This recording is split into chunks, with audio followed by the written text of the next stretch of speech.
Quelques heures après l'annonce du licenciement du directeur de cette EHPAD pour détournement financier et abus de faiblesse, les proches des résidents ne cachent pas leur stupéfaction. Je suis vraiment très choquée, parce que moi, mon père, il est rentré dans l'établissement, ça fait un mois maintenant. On l'avait trouvé très, très humain avec ma mère et je m'étais fait la réflexion, c'est bizarre pour le directeur d'un tel établissement, comme on sait des scandales qu'il y a eu avec Orpea, Corian. Je me disais, il est très humain, il n'est pas sur ses tableaux avec ça toute la journée, avec le chiffre et tout. Et en fait, là, je tombe des nues, vraiment. Il nous avait paru très très bien et de confiance. Donc c'est assez surprenant de se rendre compte que la confiance peut être brisée. Ouais. Nous avions tourné dans cette EHPAD en 2024. Selon une enquête de la cellule investigation de Radio France, tout commence en 2025 lorsque le conseiller bancaire de la résidente constate des dépenses anormalement élevées pour une dame quasi centenaire. La cellule anti-blanchiment du ministère des Finances, Tracfin, est alertée.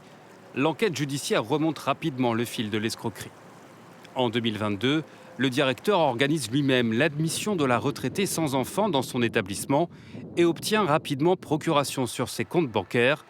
Pendant 3 ans, il détourne 200 000 € pour assurer son train de vie.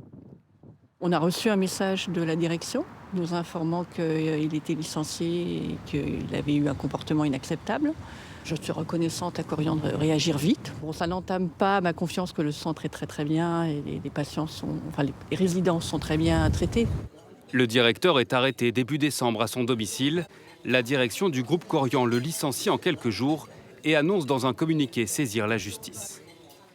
L'infraction d'abus de faiblesse rapportée dans la presse, si elle est avérée, est profondément choquante. À ce titre, Corian entend se constituer partie civile. Il y a 13 ans, le directeur avait déjà été condamné pour abus de confiance dans un autre EHPAD privé. Cette fois-ci, il reconnaît entièrement les faits et plaidera coupable. Il sera jugé au tribunal de Pontoise dans les prochaines semaines.